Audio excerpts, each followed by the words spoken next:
And now, ladies and gentlemen, the moment you've all been waiting for. Tonight, a legend comes to the Whitehall Theatre and Multipurpose Leisure Complex Plus conference facility. A living treasure, an icon, if you will, a human heritage site. A man who's come to symbolize the new Australia and Australian values to communities all over the globe. We are proud to present elder statesman, ombudsperson, diplomat, family man, sportsman, sporting identity, sport, wit, spin doctor, orator, internationally acclaimed cheese connoisseur, and world-class achiever.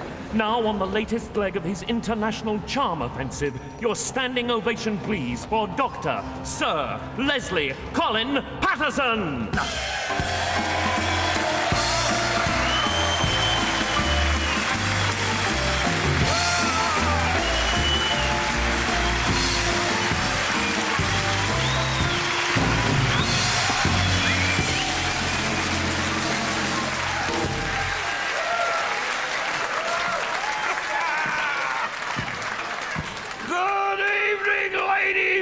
Gentlemen, good evening, one and all.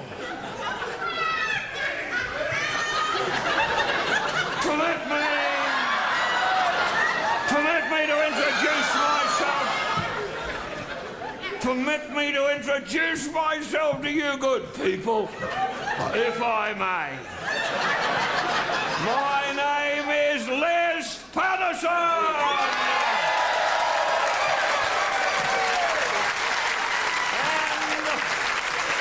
If I may say so.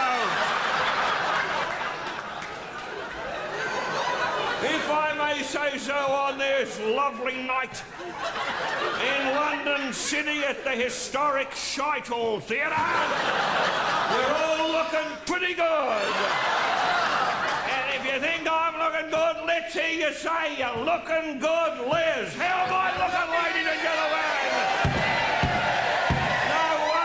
We're going to get along like a house on fire tonight because I'm feeling good and I'm smelling good too because I've got a good squirt of the duty-free Paco Rabanne, the Paco Rabanne in the armpits, and I'm ready for action, girls, no worries.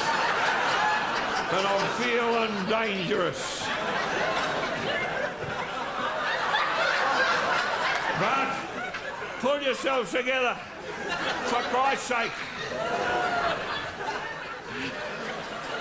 I think I know what all you women are staring at. You're all looking at my penis, aren't you? And there he is, ladies and gentlemen. There he is. Yeah.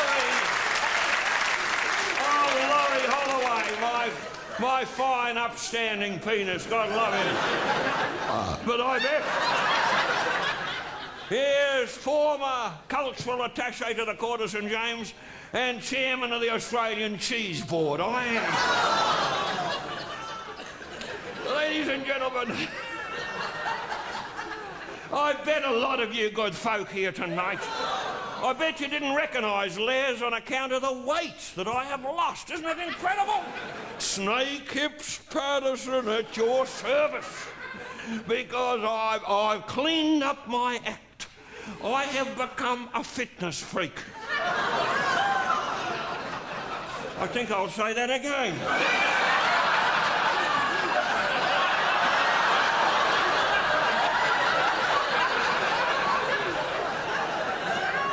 A fitness freak.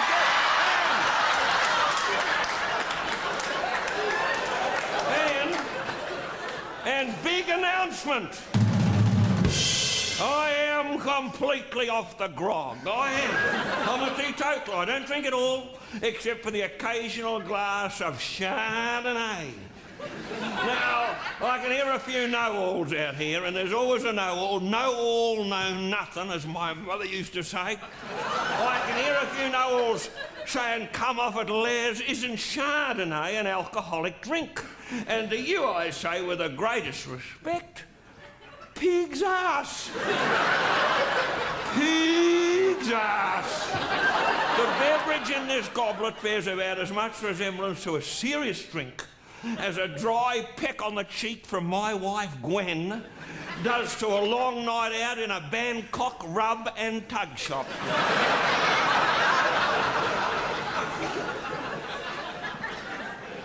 Funnily enough, by coincidence, I was in Bangkok only the other day, you know, where I go on a regular basis to get the old rocket polished. And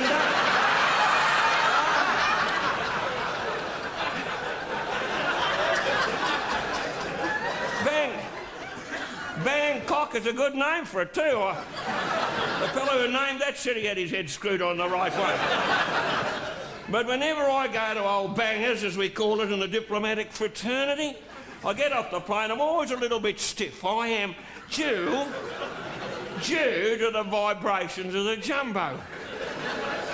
And so when I go to the hotel, I generally ask the old concierge to point me in the direction of an establishment specialising in a bit of in-depth relief massage.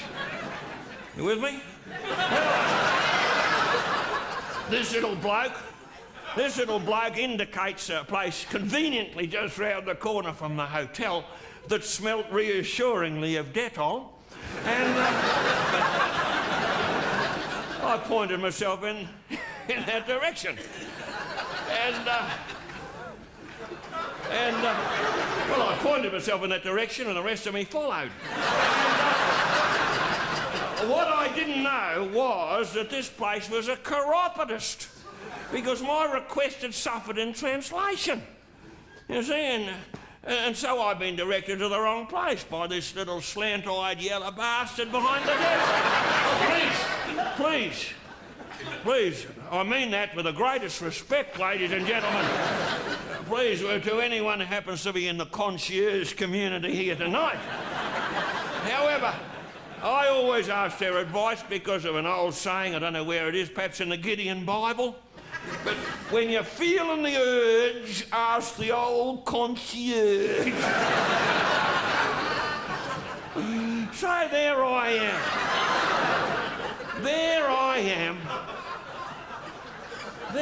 am in this establishment, and tell you what, I'm feeling pretty horny. I'm as randy as a rattlesnake, you know. I'm that randy I could root the hair on a barber shop floor.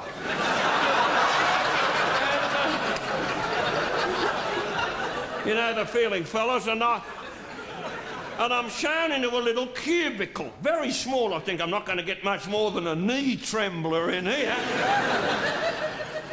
And I'm in there for a while, very towy, very agitated, and all of a sudden a lovely little Thai Sheila comes in. Oh, beautiful. She must have had one on her like a mouse's ear.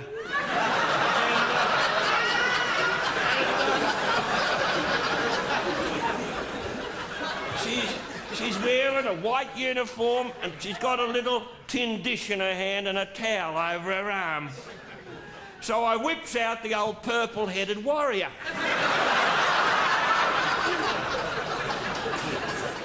Yeah, I flashed my frightener. And, she screams and drops her accoutrement. She said, "That's not a foot." I said, "No, but it's near enough."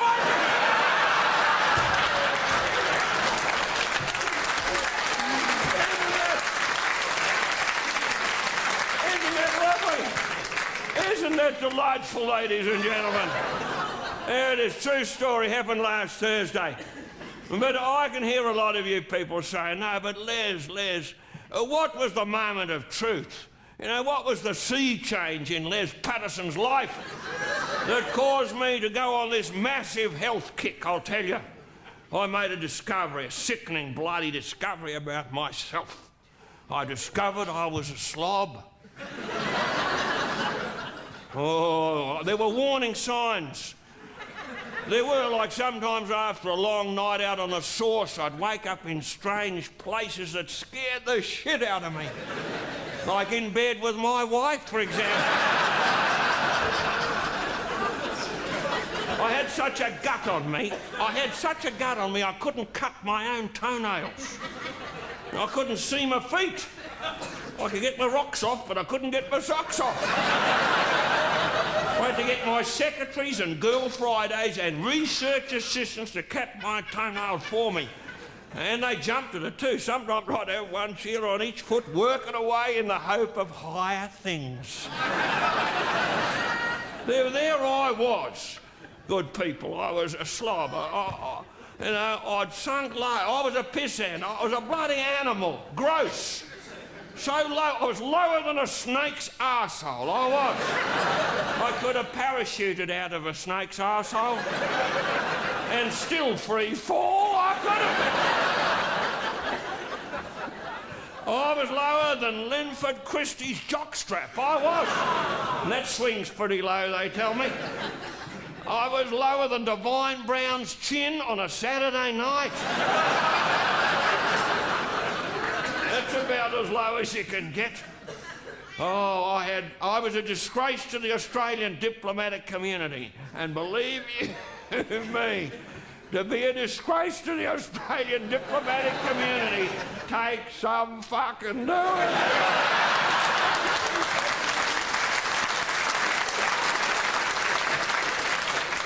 I'm sorry.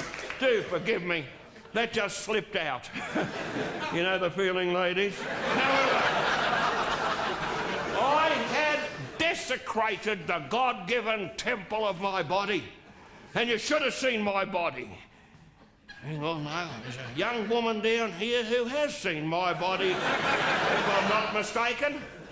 I think it may be my former research assistant, Yvonne Sullivan. Is that you, Yvonne? Oh, darling. Sorry, I didn't recognise your face. The top of your head rang a bell.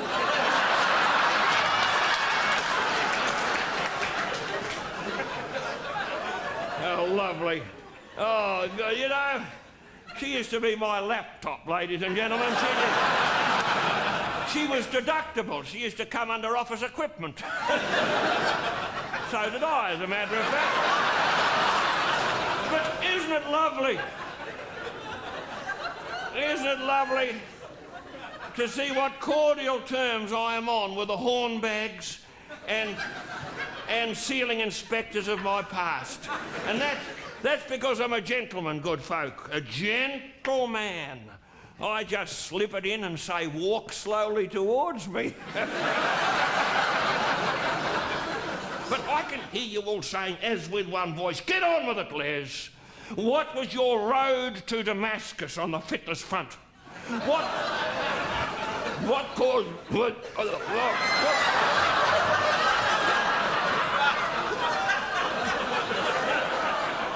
Oh, I don't remember drinking that.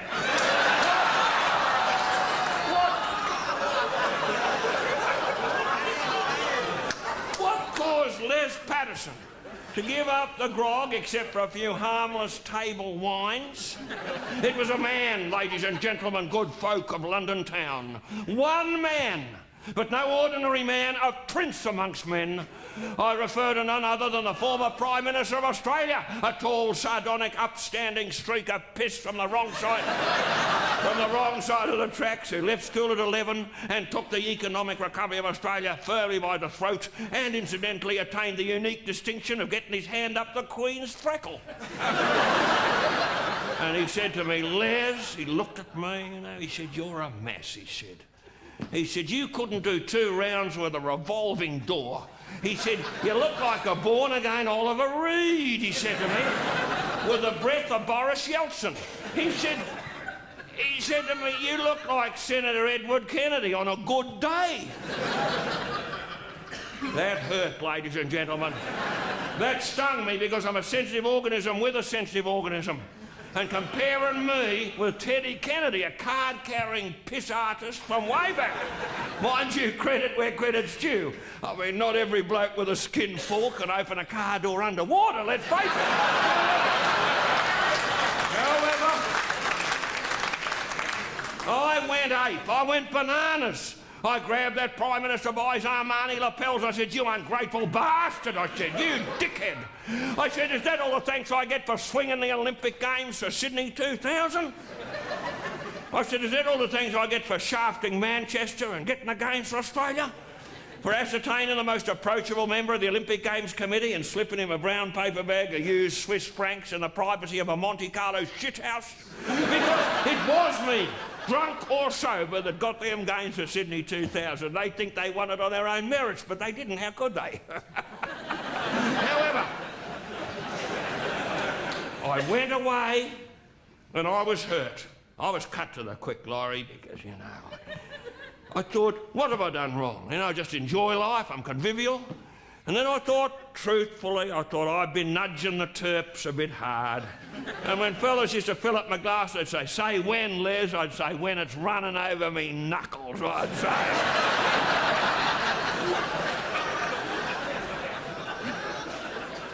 That applies to all of us, doesn't it, fellas? However, I'll say this.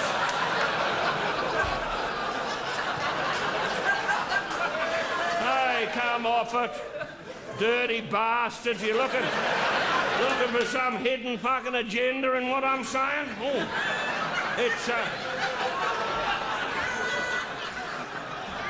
it's nice out tonight. I think I'll leave it out. However, ladies and gentlemen, I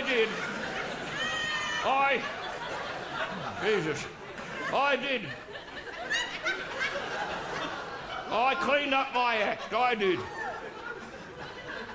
did, and it was a very different Les Patterson that went back into that man's office. A few days later, it was the Les you see tonight, trim, fit, at the height of my powers as a man and as a diplomat. And when I went in there, when I went into that office, I'm telling you this, I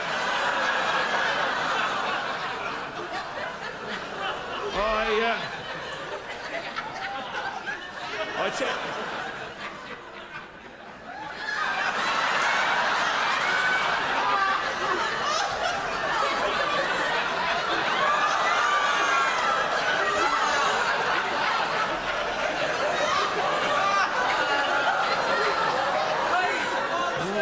That's Tasmanian camembert, it is.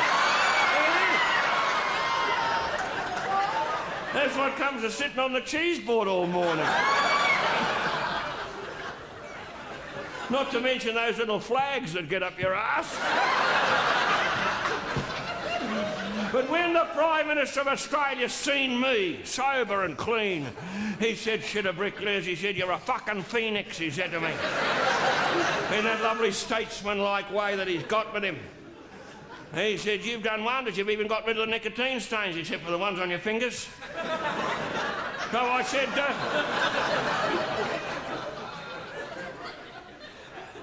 I said, well, I've done my best, Prime Minister. He said, "You've done that well, Les." He said, "I'm going to give you an important job, and this is a biggie and highly confidential." He said, "Now you got them games to Sydney." He said, "How are we going to pay for it?" He said, "We're broke." I said, "Shit," I said, "You need major sponsorship. You need money. You need telephone numbers." I said, you need a sponsor. I know a pharmaceutical company," I told him, "that's hot to trot. They'll come to the party. Heard of Tampax?" I said, "I could jump on a jumbo to Johnson & Johnson and pull a few strings," I said to him.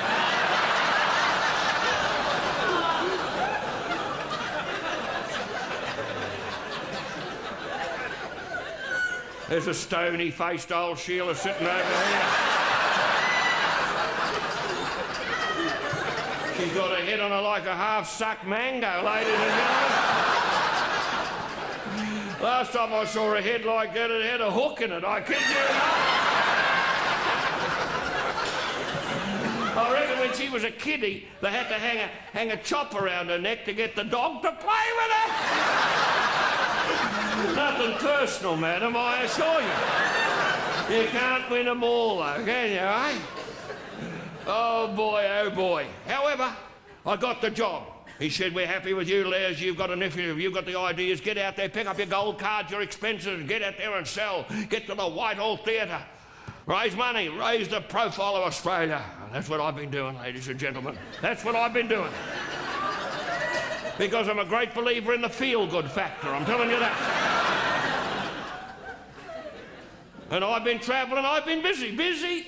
Talk about busy. I've been as busy as a blowfly up a bull's bum lately. I've been as busy as a Bosnian bricklayer. I have.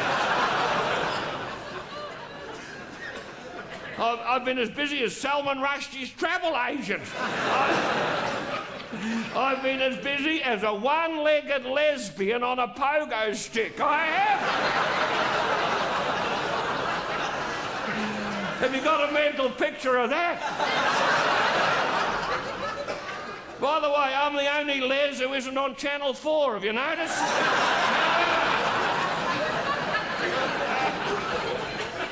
Oh. What's a pogo stick, says the old batlax down here. Madam, it's a third leg, darling. I'll give you a demo later. I've been in Rome, good people. Like, only the other day on a stopover. I love Rome. Magnificent. Been to Rome, Laurie? Fantastic. Marvellous. When I go to Rome, I make straight for the old Cistern Chapel. I love that Cistern Chapel. Fantastic. Beautiful. There's those hand-done murals all over the ceiling. Don't know who done them, some poor bastard who... I think he cut off his legs, stuffed them in a jiffy bag and sent them to a waitress. I think he did. I don't know who it was. Burt Lancaster, I think.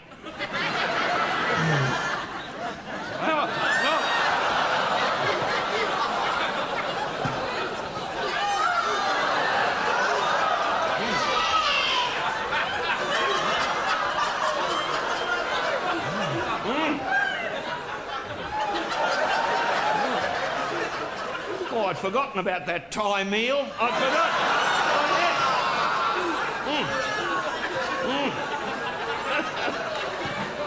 Nothing like bridge work for a few memories, eh?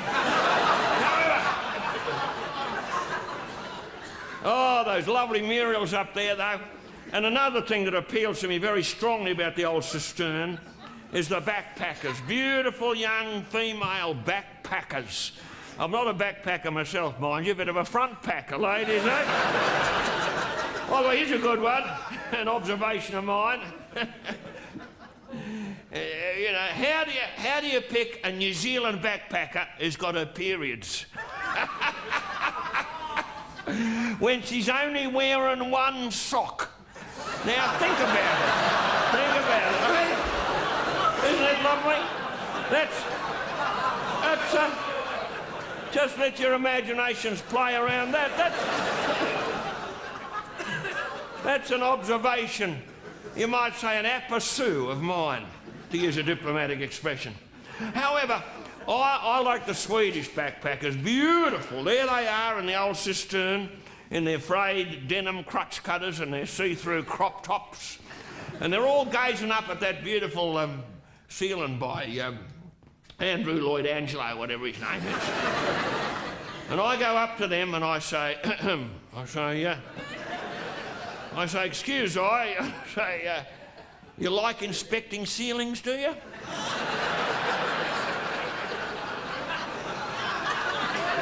I say, there's a beauty back at my motel that could interest you. Well, once they glance down and they see my diplomatic pouch, I'm in like Flynn. But on this occasion, I get a tap on the shoulder, and it's one of the Swiss guards. Now, I don't know if you know this, but crawling all over the old Cistern are these Swiss guards. I mean, all dressed up, you know, they're Roman Catholic beefeaters. But I would say, I'd place a bet that, by and large, 99% of them are pillow biters. I would say they would. If they're not pillow biters, they're mattress munchers. They would be card-carrying K-pop crunchers. You know, I reckon if those blokes didn't drill for Vegemite, the Pope's a Jew. I'd say so. By the way, ladies and gentlemen, here's a lovely one. What's the difference between a poofter and a microwave? A microwave doesn't brown your meat. Isn't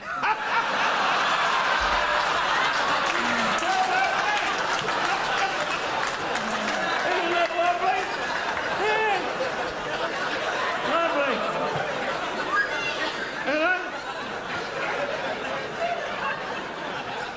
You see, I'm introducing references to household appliances because this is a family show. It is.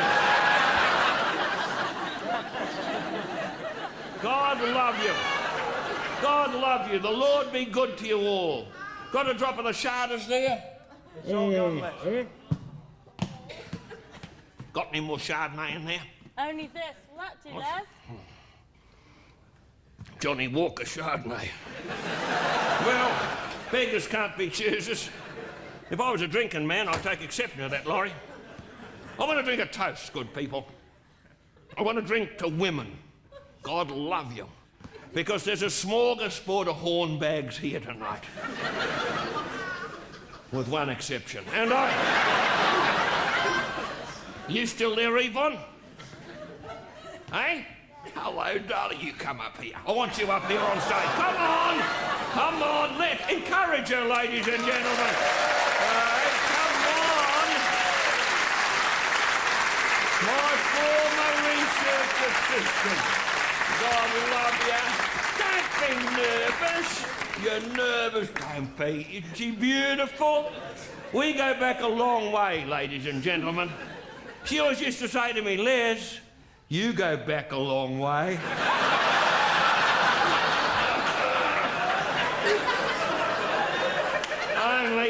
Only her eyes were usually watering when she said that. Have you heard about global warming? Well, this is how it's done. Oh, Bonnie. I'm teasing you. I was always a scallywag, wasn't I? You on your own tonight? On your own? No, with a friend. With a friend? Yeah. Oh, you lucky bastard. What's his name? It's a girl. A girl? Yeah, just there. I see the operation is a complete success. What's her name? Sandy, eh? Sandy, what rhymes, Laurie? Oh. Come on up here, Sandy. Come on. It's great. Hello, darling. How are you? I kiss your hand, you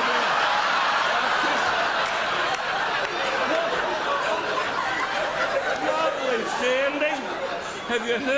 Have you heard much about Uncle Les, have you?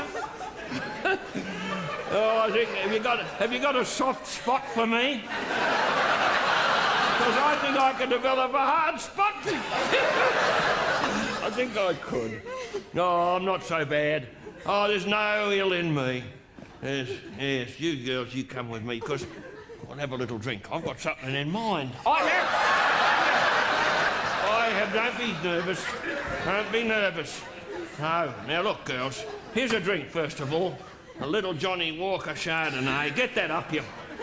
There we are. You get this up you. There we go.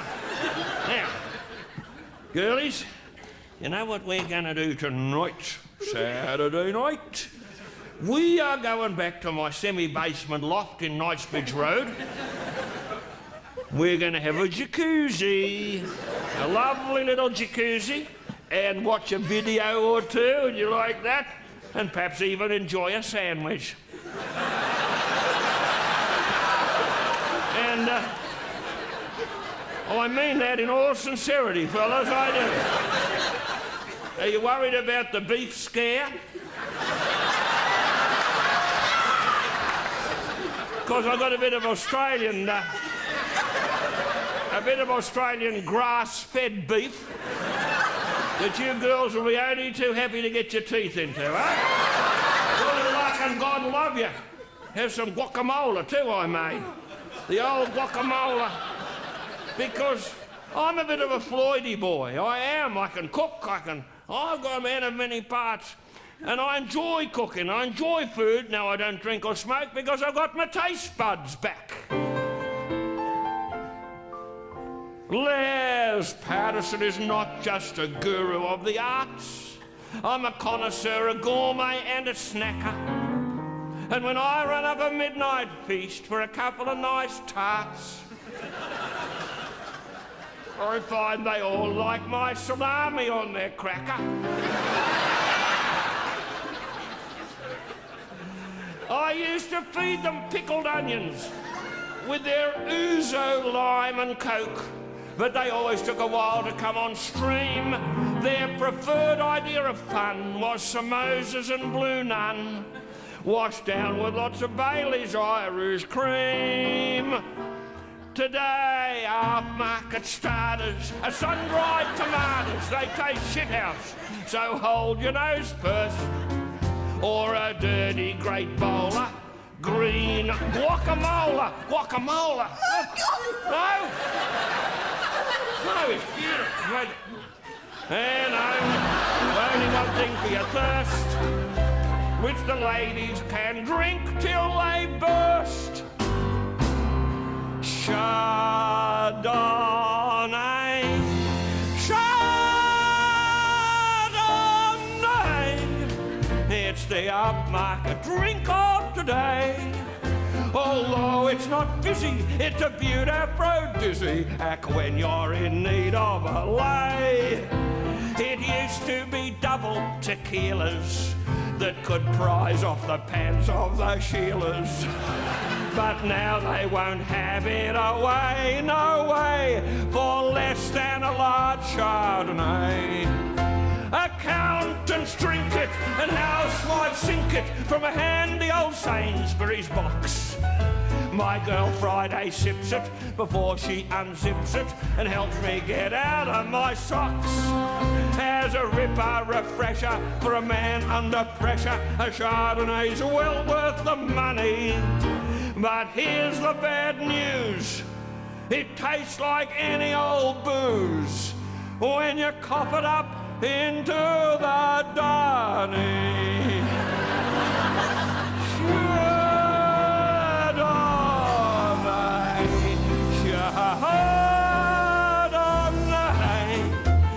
It's the tipple that's come here to stay. It lubricates women from Southend to Plinlimmon. I said Plinlimmon. Plinlimmon is a mountain in Wales.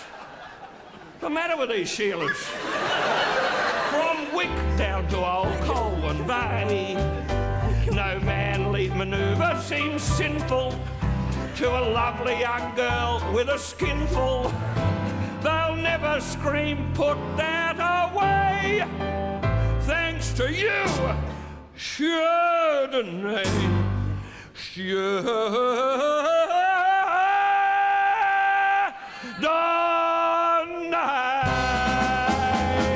Thank you.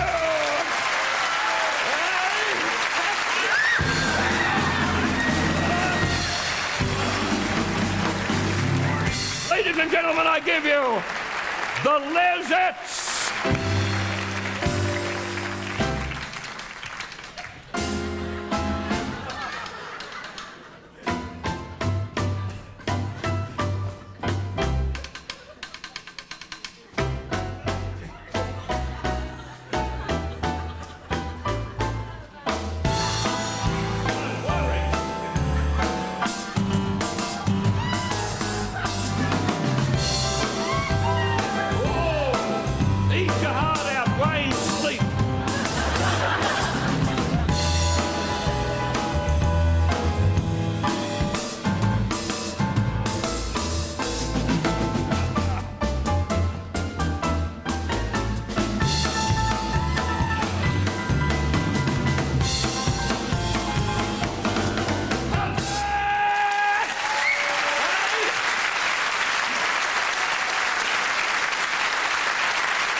Or your research assistants seem to offer the slightest resistance. Instead of patting their ass, why not fill up their glass with Chardonnay? Ladies, begging your pardon, but I've got a slight hard-on. And it's all thanks to Chardonnay.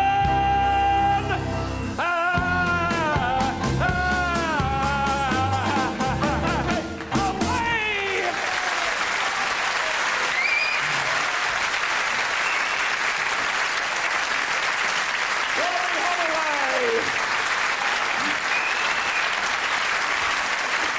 fellas, that's it. No worries. Boy, oh boy, that was lovely. And they were all former secretaries of mine, Laurie. They are.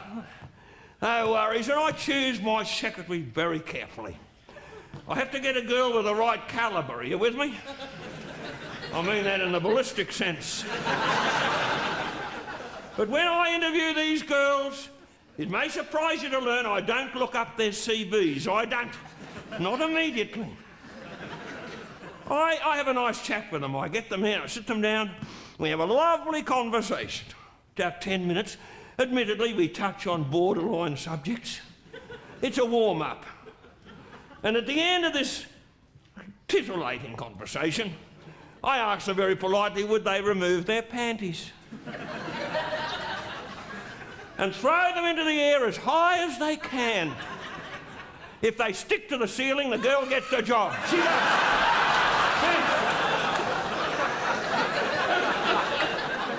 Some blokes are born great, others have greatness thrust upon them, like me. Must have been a couple of months ago, I heard a knock on the door of my loft. Open the door, there's a figure from the past. David Mellor. Like a bloody ghost. He looked a bit like me in 50 years' time, with glasses. I said, I said, is it you, Dave? He said, yeah, Les. I said, oh, shit, a brick, mate. I said, you old scallywag. I said, what are you up to? He said, I'm diversifying, Les. He said, I'm a jack of all trades. I said, well, what are you up to now? He said, I've got a little bit of money from various sources, and we got a bit of lottery money augmenting that because the government doesn't want it all pissed up against the wall by the pillow biters. So he said, and the muff munchers. So he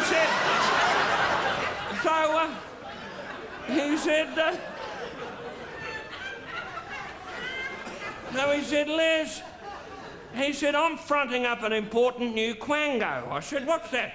What's it called, Dave? He said, it's called C-U-N-T. Oh, I said, that rings a bell.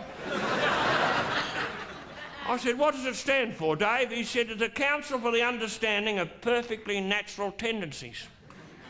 I said, there's a P in that. He said, the P is silent. The P is silent, as in cunt. No, please. No, he said that, I didn't. He said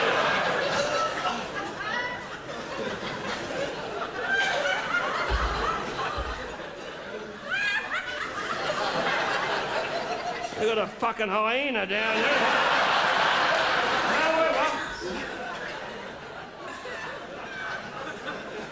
I said, well, what is what is all about this CUNT organisation?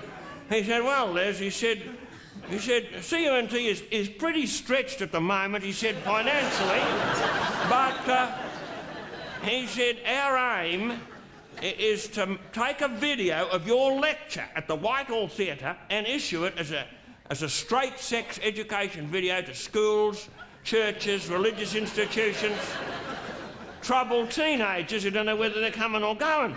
And he said it could save parents a lot of embarrassment. He said, there's just one routine question we have to ask you, Les. What is your definition of sex? I said, that's easy, Dave. I said, sex is the most beautiful thing that can take place between a happily married man and his secretary. That's what I said.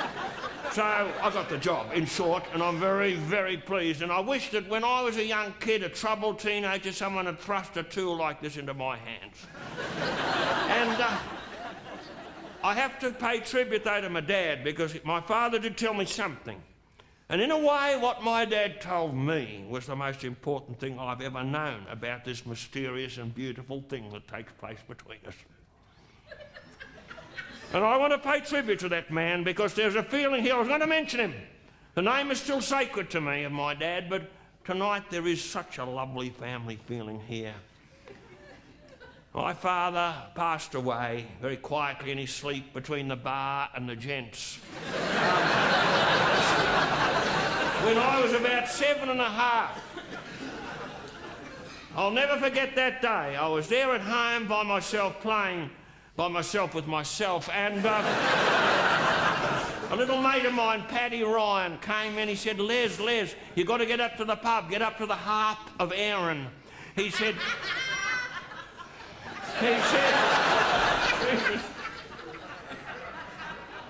he says, you got to get up there, he said, because your dad is slipping away fast. What's so fucking funny about that? I went up there to that pub, and he's lying there, Laurie, on the floor. And I held his old head in my arms. And he said, oh, thank Christ you're here, little Les, he said. He said, I just have to tell you, but I'm going fast, he said, but I have to tell you the facts of life. I said, oh, don't, Dad. You know, I said, I'm only 7 and a half. He said, oh, you're growing fast and you'll need this advice. And I will not rest easy until I tell you. So I said, all right, Dad. He said, little Les, his voice getting fainter. You know, they'd called the emergency medical services, but they were having a drink, you see. So I'm down there. I said, what is it, Dad? He said, can you count, son? Never forget this. I said, yes, Dad, I can count to 5. He said, that's all you need to know to make a woman supremely happy, Les. I said, oh. He said, you've got to remember this. So I said, well, what is it, Dad? He said, it's easy. All you got to remember is, voice getting fainter, it's the second hole from the back of the neck.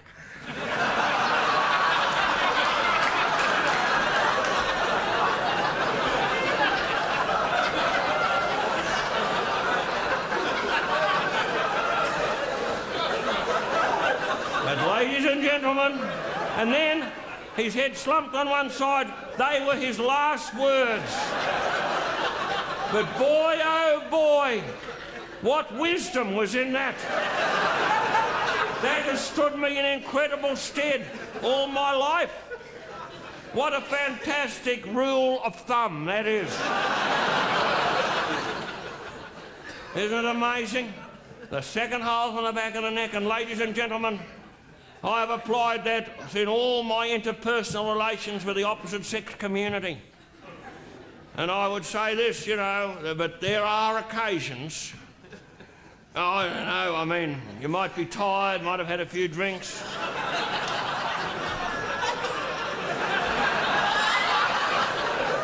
You're ahead of me, you're ahead of me.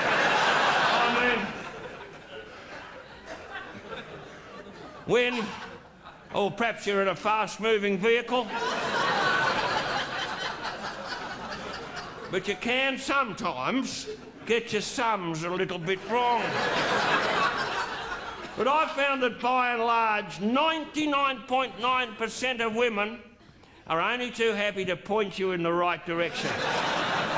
However, I would be a liar and a shithouse hypocrite if I didn't say to you that there is that rogue percentage of the women folk who aren't necessarily too fussy about arithmetic. There are.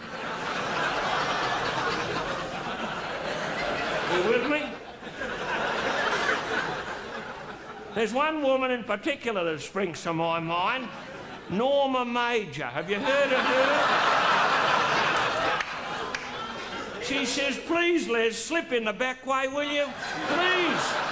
She said, if the press, the media see you hammering on the front door of number 10, she said they'll put 2 and 2 together and they will realise that you were giving my husband, John O'Four Eyes, she'll say, you're giving him charisma coaching. She said, so when you come to number 10, use the back entrance, she said. Come in the mews, knock 3 times and I'll let you in.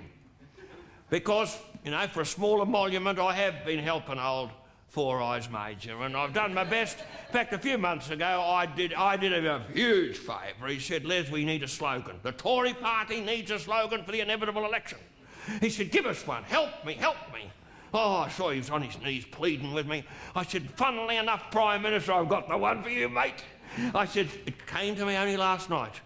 One of my girl Fridays said it, as a matter of fact, as she fell backwards onto the simulated acrylic kangaroo skin rug. Her brow lightly mantled with perspiration and a celebratory St. Moritz king-size mentholated between her fingers. He said, well, what did she say? She said, could we use that as a slogan for the Tory party? I said, no worries, Four Eyes. He said, well, what was it she said? This is what she said, I said. Yes, it hurt. Yes, it worked. He said, Les, can we put that on the posters? I said, no worries. He said, that's beautiful, but now, ladies and gentlemen, you know its lovely romantic origin, don't you? And so there it is now all over the country. Yes, it hurt, yes, it worked. And he said, now we've got to get the young vote. I said, well, you could put it on condoms. He said, yes. You could print it on condoms. I said, you could put, yes, it hurt, yes, it worked, this insertion, paid for and authorised by the Tory and Unionist Party of Great Britain, Smith Square, SW1. He said, you'd never get all that up the side of a Frenchie. I said, you speak for yourself, I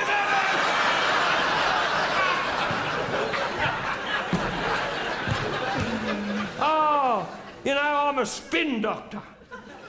I am, and I'm called upon for all sorts of things. Of course, I've got a lot of diplomatic tasks to do, and the French, because they've been letting off their devices not far from Australian shores, have been sucking up to us now. They've been brown-nosing to the Australian government at a high level. So I was summoned when the Chiriacs were in town. The little Chiriacs couple, I was invited along for afternoon tea, you know, where no doubt they'd be sucking up to me as a high-level, high-flying Australian diplomat. Now, I happen to have a new secretary who's a bit of a veggie, you know. Meat doesn't pass her lips, well, occasionally, but I mean, on the whole, she's into the veggies, and she made me this lunch. I had 5 lentil burgers for lunch. 5 lentil burgers. So even when I sat down at afternoon tea with these Chiriacs, you know, I felt a little case of the horses and carts coming on. I did. Well, I'm halfway through. I'm sitting next to Mrs. Chiriac, and my serviette fell off my lap. You know, well, nothing really stays on my lap for long. It's not a stable surface. The last time I dropped my serviette was intentional. I was having lunch with Sharon Stone, as a matter of fact, and I thought, well, if I'm crawling around under the table for a while, I might get a glimpse of the golden donut. I thought so.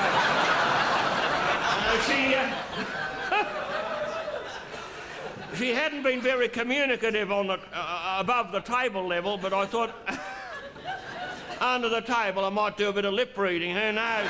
However, ladies and gentlemen, are you with me?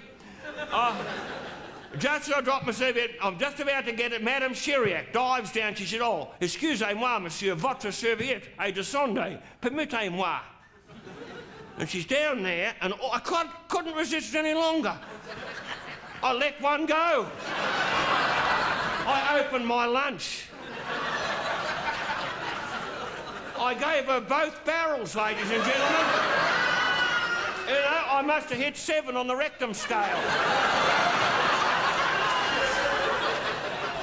She looked as though she was having a near-death fucking experience.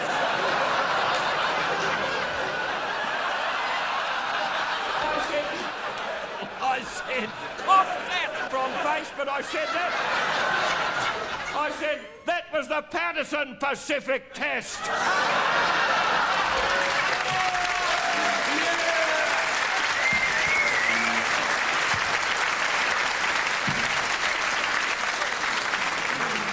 Oh, you know, I'm helping the royals. I'm a bit of a courtier. Princess Di is a close mate. I like her, you know. I bumped into little Di in a health farm. I bumped into her, funnily enough, in the colonic irrigation room. It's not a nice place to bump into anyone or anything. But we got talking, and what a conversationalist. She's chatting away to me about, clothes, shopping, pop music, clothes, shopping. how to get 50 million out of the royal family, clothes, shopping. It was lovely. And she told me about this shithouse thing called bulimia. I knew nothing about it. I thought bulimia was just Malibu spelt backwards. That's what I thought.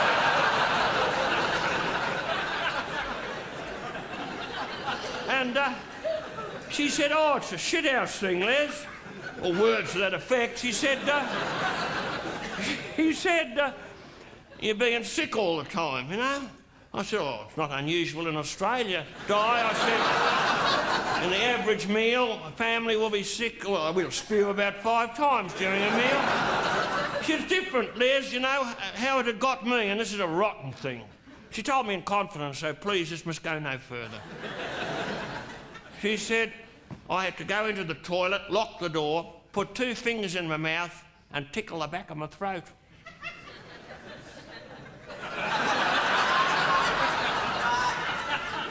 I said, does it have to be fingers? I said,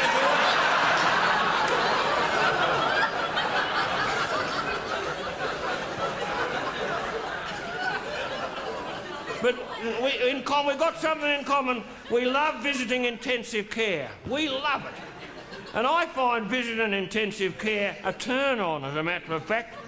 I find it sexually arousing. I think it's pushing my way through those big floppy doors. I think it is.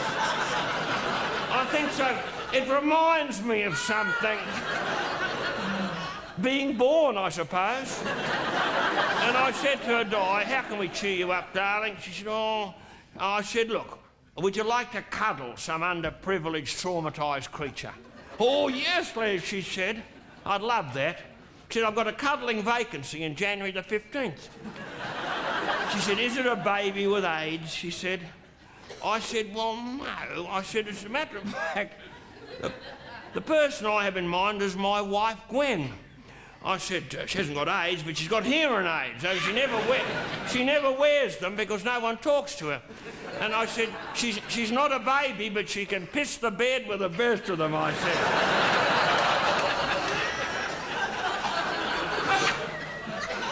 And I say that as a tribute to that wonderful woman I married because my wife is a marvellous woman, the woman who waits. She's the best kid in the world. God love her. The Lord be good to Gwen. She's been drinking a little bit lately. She's never unsteady on her feet, drinks in bed. God bless her. But the doctor's given her the Prozac and the Valium, and she's in a world of her own. But she's a marvellous woman. She's given me those 2 kids, Craig and Karen. God love her. I've tried to revitalise our sex life. I've done my best. Don't think I'm a chauvinist. I've tried with that woman. As a matter of fact, when I was last out in Australia, I went up to the bedroom with her and she was glassy-eyed there, you know. I said, darling, I said, we've got to put some pep into our interpersonal relations. I said, let's try something new, something different. I said, how about a bit of coitus interruptus? Went completely over her head. It did. As a matter of fact, she was lying there. She was, what's the matter with you?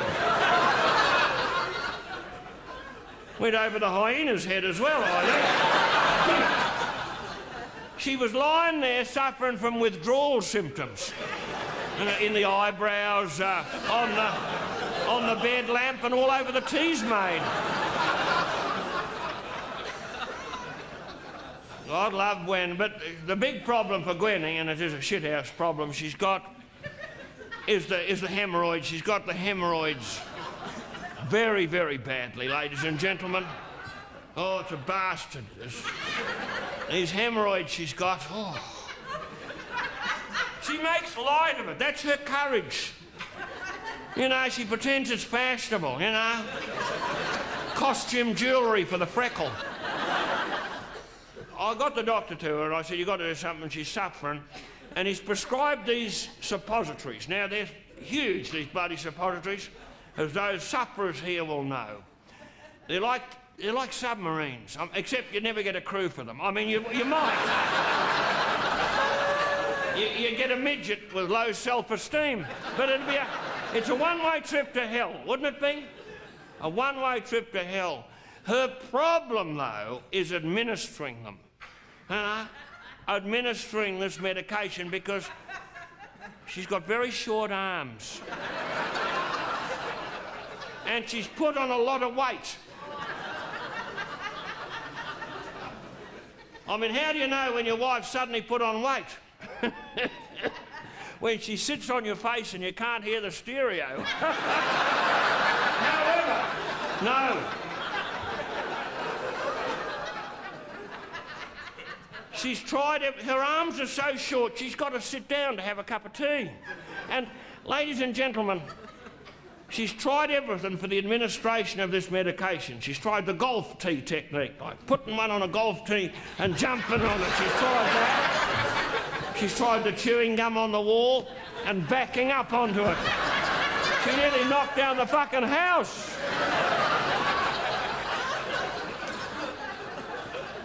She was so upset that when I come on this trip to talk to you, she was crying. She said, what am I going to do when you're in England and I get my old trouble? And I took that woman in my arms. I cradled this woman, the mother of Craig and Karen, in my arms. I said, darling Gwenny, I said, what are neighbours for?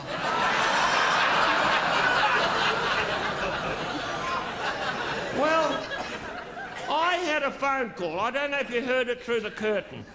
Did you see me on the phone earlier? I did. That was Gwen ringing from Sydney. She said, I had my old trouble today, Les, and I've done what you said. I said, what happened? She said, well, I was at my post. You know, that's at the sink, wrist deep in the grey water with the peas and mutton fat floating in it. And she said, I was there, you know. And I looked out the window and I saw I had the old trouble. It was giving me buggery, this trouble. And I looked out the window and there were two little kiddies playing in the street. One of them was little Danny, a beautiful kid from across the road, freckles, little fair hair, beautiful kid. And she yells out, Danny, would you like to earn a shilling and buy yourself some sweeties? Ladies and gentlemen, this is a beautiful story you're going to hear now. This is something you'll cherish. You'll pass it on. It's like a parable. It's like one of them all-sop fucking fables. So this kid comes into the kitchen, my wife gives him the tablet like a bloody torpedo. And she's a woman of few words, and particularly with the medication, it's all like she got a mouthful of cotton wool anyway. But she's always been a believer in body language, my Gwen. So the boy's there holding this, and all she does, very simply and rather beautifully, is to bend over and throw her dress over her head.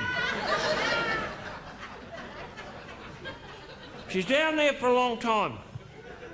And the little boy's wandering around the kitchen holding this, and he doesn't know what to do because he has not had specific instructions. And Gwenny's down there, and the blood is rushing to her head.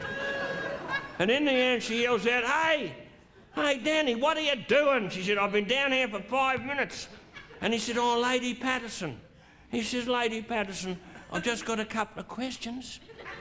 She said, all right, what are they? She straightens up. And he comes round, he says, she says, yes, what is it? And this is the lovely bit.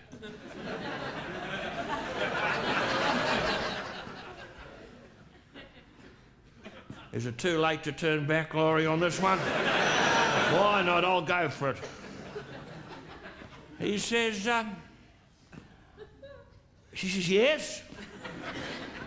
He said, do I throw it in the brown hole? Or do I feed it to the turkey?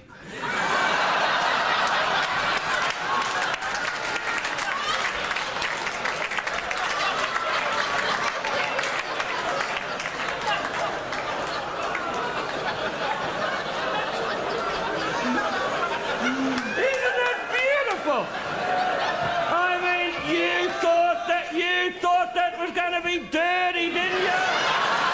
Would I tell you a shithouse off colour yarn? No way.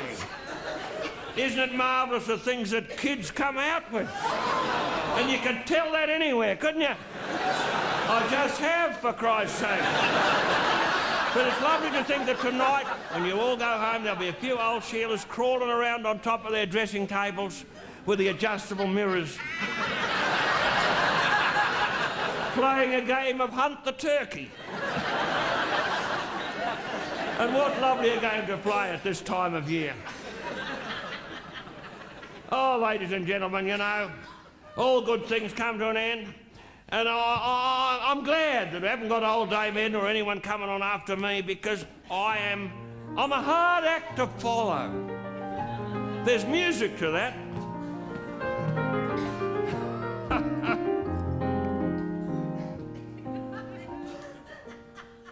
Most of the women who have met me never forget me, I have been told. Putting it crudely, girls who've laid me say when nature made me, she chucked away the mould. When they first see me in my birthday suit, the ladies go goggle-eyed and ashen. But when they've climbed the first hurdle, every horny young bird will agree I'm a man built for passion.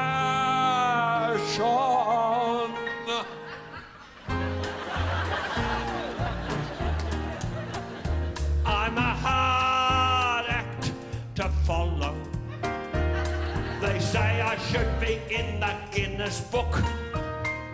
I'm a hard act to follow. At my last checkup, 20 nurses had a look. Jealous blokes have tried to do my reputation harm. They reckon it's technique that gives love-making all its charm. But who needs technique when you've got one like a baby's arm? I'm a hard act to follow with an apple in its fist. I'm a hard act to follow. I'm the answer to a lot of maidens' prayers. Such a hard act to follow. They never feel the same way after Les. Some ladies throw a fit when my equipment comes on view. But I always bung some chewing gum on the far tip of my queue. I say hop aboard and I'll stop pushing when you start to chew. I'm a hard act to follow. La, la, la, la, la, la, la, la, la, la. I'm a hard act to follow. I feel sorry for the blokes my girlfriends marry. I'm like that Greek god Apollo. I'm not built like any Dick or Tom or Harry.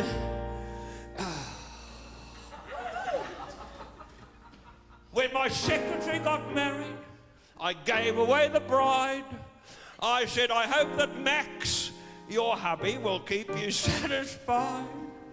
Then she whispered, Les, I love him, but it doesn't touch the sides. It's a hard fact to swallow, but when I'm in the cot with my Max, it's a fucking anticlimax. You're a hard act to follow. Yeah!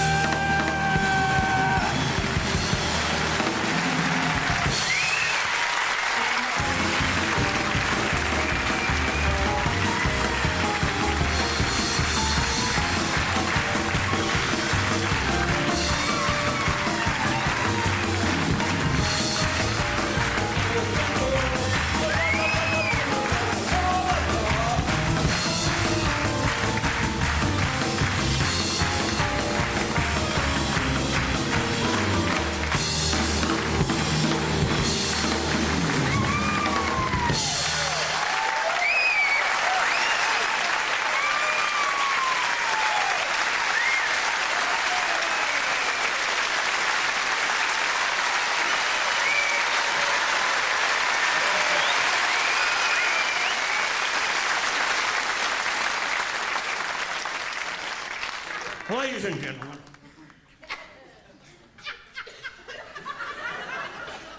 I'm going to sing an encore up here. A hardcore encore. It's a country song with an emphasis on the first syllable.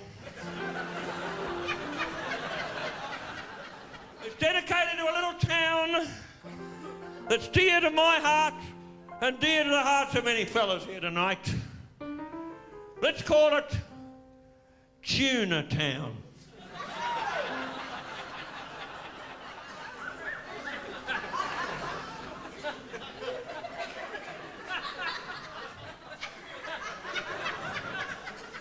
Well, I do a lot of traveling. I'm always on the road. And in my life I carry a large and weary load. But when I reach my destination, it's all gonna be all right. 'Cause there's one darn thing that's certain. I'll be parting the old beef curtain and riding a good old pigskin bus into Tuna Town tonight. And now let's hear it for the lizards!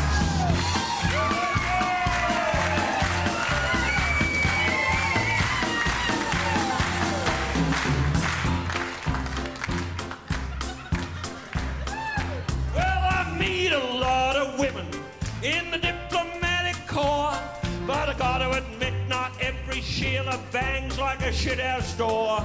But I've got a little secretary, all tucked up out of sight, and she's waiting for me to get home from the pub to stick me key in a well-oiled chub.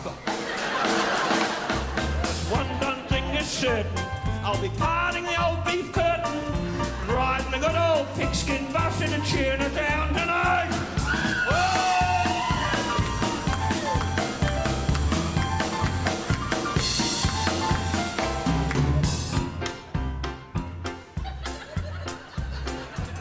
Well, I gotta admit that I sometimes stray, well, every now and then. But I don't want ugly rumours reaching the ears of me old wife Gwen. She's the mother of Craig and Karen.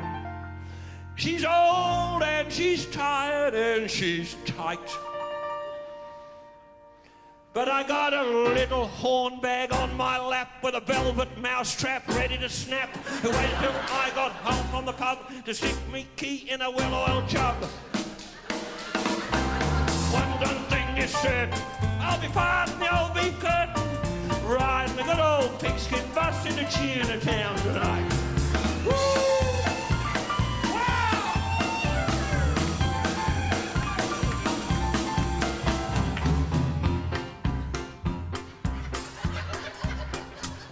So all you macho fellas on your beanbags with your beer, hear the wise words of Leslie, words that have cost me dear. When a girl gives you the vertical smile, don't let her out of your sight. 'Cause you could soon be having the ultimate hump. You could whip out the blue vein junket pump, a little horn bag on your lap, a velvet mousetrap ready to snap. Who waited till you got home from the pub to stick your key in a well-oiled chub. For one done thing is certain, you'll be parting the old beef curtain, riding the good old pigskin bus in a Tuna Town tonight.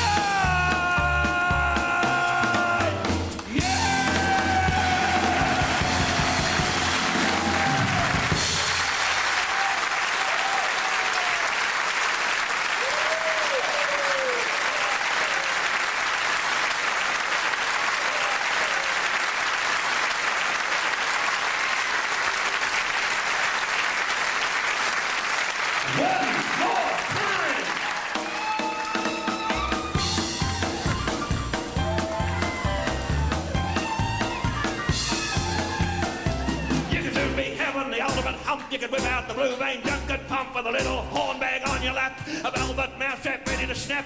When you get home from the pub, you stick your key in a well-on jump on one, don't think you're certain. You'll be part of the old beef curtain and find the good old